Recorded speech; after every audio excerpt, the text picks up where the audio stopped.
think about what will happen when life as we know it is over and we enter into God's eternal kingdom, it's easy for us to start to fantasize. The weather will be a perfect 75 degrees in the daytime and a low 60s at night so you can get out your light jackets or sweaters. Maybe this is just my fantasy. You can eat whatever you want. You don't have to worry about indigestion or fitting into your favorite pair of pants. There's a TV show that's been popular lately called The Good Place. Maybe some of you have been watching it. And the TV show plays into these fantasies. There's a woman named Eleanor. She dies, and then she wakes up to this new life. And she's shown around by Michael, who is the architect of her new neighborhood. So close your eyes. Imagine the perfect setting. And Eleanor's being shown around. It's this quaint little village. There are frozen yogurt shops on every corner.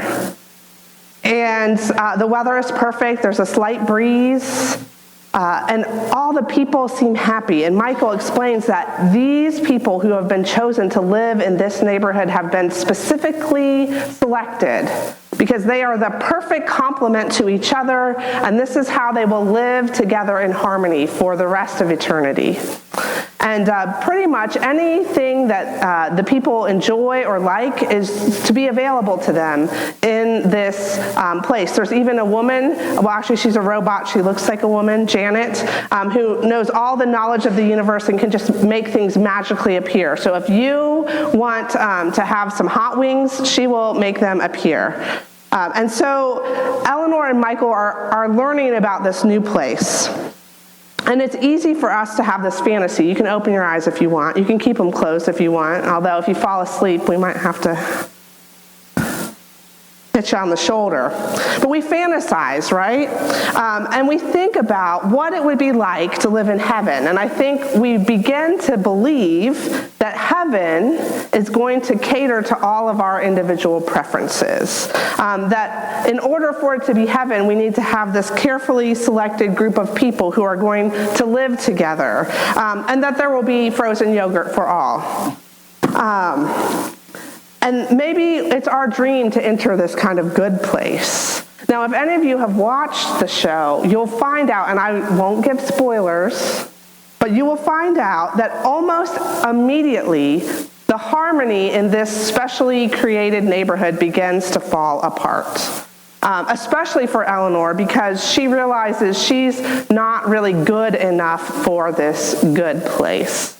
So that's very early on. I didn't reveal too much if you want to go and watch.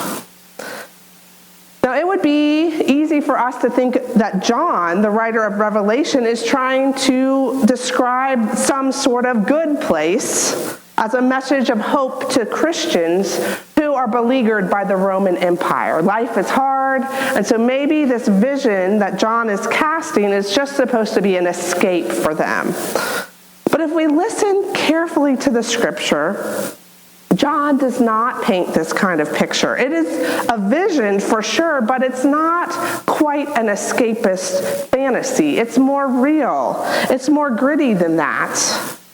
But in the midst of the grittiness is also somehow redemption. Here's what John says. Then I saw a new heaven and a new earth, for the first heaven and the first earth had passed away, and the sea was no more. And I saw the holy city, the new Jerusalem, coming down out of heaven from God, prepared as a bride adorned for her husband. According to John, the vision of complete redemption is of a holy city, a new city, but a city nonetheless. So what does it mean for us that John uses the image of a city? For those of us in Washington Courthouse, and for me growing up in Circleville, it may seem odd to talk about a city as the ideal place to live. The place that God will bring redemption. Wouldn't a pastoral scene be better? Rolling farmland, acres of rolling farmland with lots of space between you and your neighbors, and only a few neighbors who are kept at a distance? Wouldn't that be better? Yet John talks about a city. And while we may not want to live with all the congestion and the traffic and the crime of the city, the image of the city tells us something about God's redemption. In the city, there's a great mixture of diverse people. This is no carefully selected neighborhood with all the right people to make an eternity of harmony. There are people from all kinds of cultures and backgrounds and political positions and religious understandings in the city. And in the new city, God somehow makes that all right. God doesn't pre-select for particular traits so that we can all get along, but in this new heaven and this new earth, in this holy city, God makes this messy mix of diverse people able to live together. And God makes the messiness somehow part of the new creation. John's vision is supposed to convey that God will also make things right internally, inside of us, so that we can feel like this diversity of people is what holiness looks like, that is what peace looks like, and that living together with this diversity feels like a good thing instead of a struggle. God will make it possible for us to live with the imperfections in such a way, in fact, John says, that there will be no more tears. John says that in this new heaven and this new earth, in this holy city, God will make a home among us.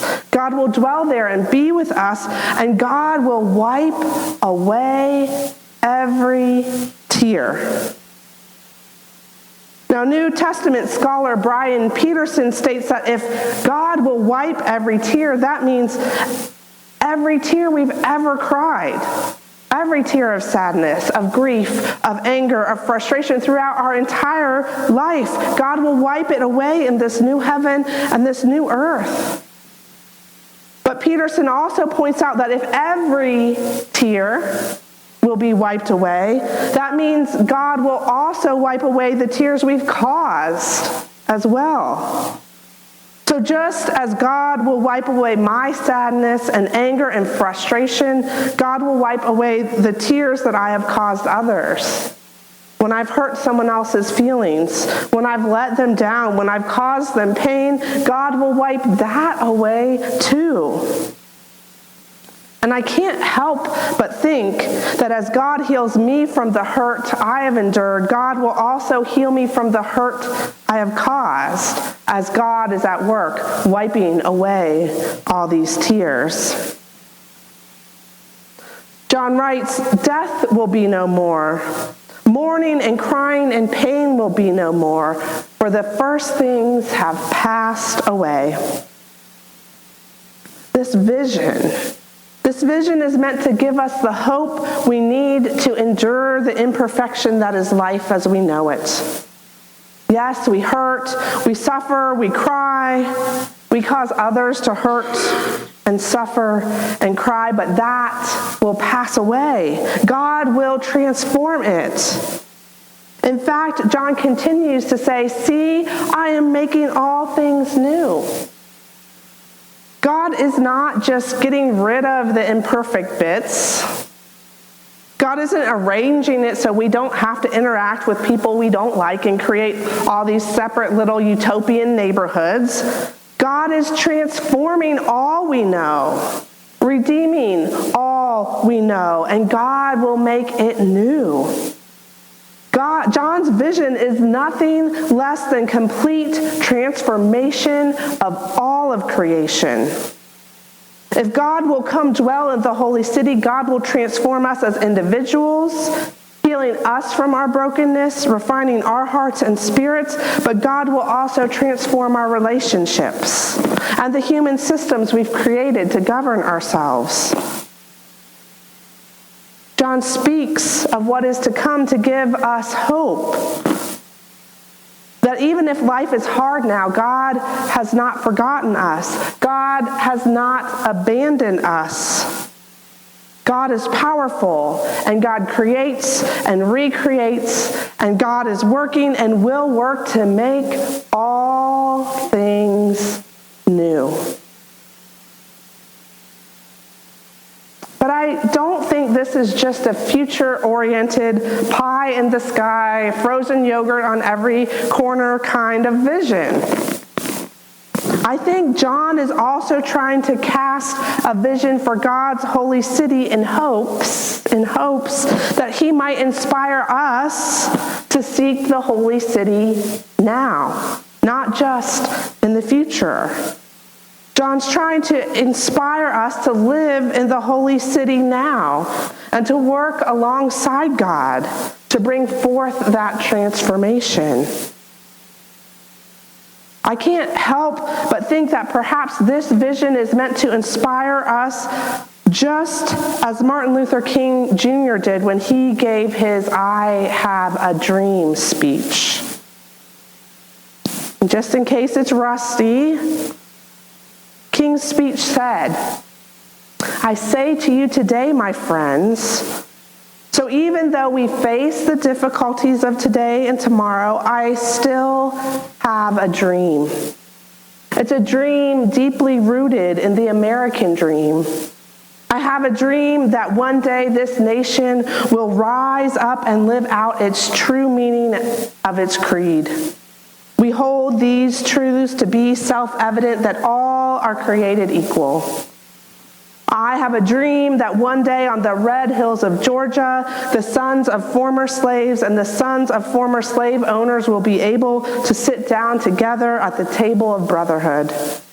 I have a dream that one day even the state of Mississippi, a state sweltering with the heat of injustice, sweltering with the heat of oppression, will be transformed into an oasis of freedom and justice. I have a dream that my 4 little children will one day live in a nation where they will not be judged by the color of their skin, but by the content of their character. I have a dream today."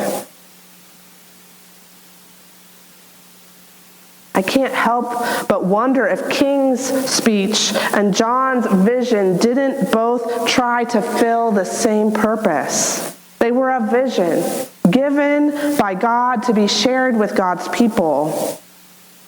But they were also meant to paint a picture of how to start living now. The dream is for the future, but the dream is for today. These visions are meant to show us that the daily struggle of life is worth it. Because even though it's hard to live in the holy city, even though it's hard to live amidst people who have different viewpoints and backgrounds, it's worth it. Because by doing so, we are helping to bring forth the kingdom where God will dwell and where God will wipe away our tears.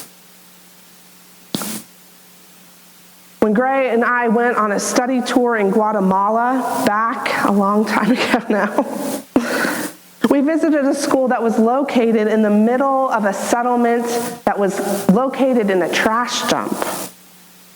And various religious groups had joined together to try to provide education for the children in hopes that they might overcome their circumstances and be able to create better lives for themselves. But while we were there visiting, the director of the school explained that they tried to give scholarships to students once they entered the 6th grade, and they would bus them out of the trash dump to attend a different school instead of staying in the school where they were.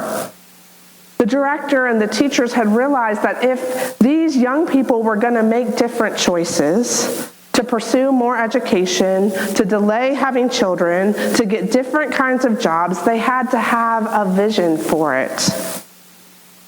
And they couldn't picture themselves with a different life while they were living in the trash dump. So they needed to be sent someplace else so they could see there were other choices they could make. There were other ways they could live. And I wonder if this is what John is trying to do for us. He's He's trying to help us see outside of the trash dump. He's trying to show us that a new heaven and a new earth are possible. John is trying to encourage us to keep trying to live in new ways so that healing and redemption and transformation can occur in our society, not just in the future, but now. Because this is God's desire, and this is what God is at work doing. Now, we can't create the holy city ourselves. It's God's work. But if we can catch a glimpse of God's vision, we might be able to experience more of what the new creation is like, even as God continues to bring forth this new creation until the day of completion, when every tear will be wiped away. Amen.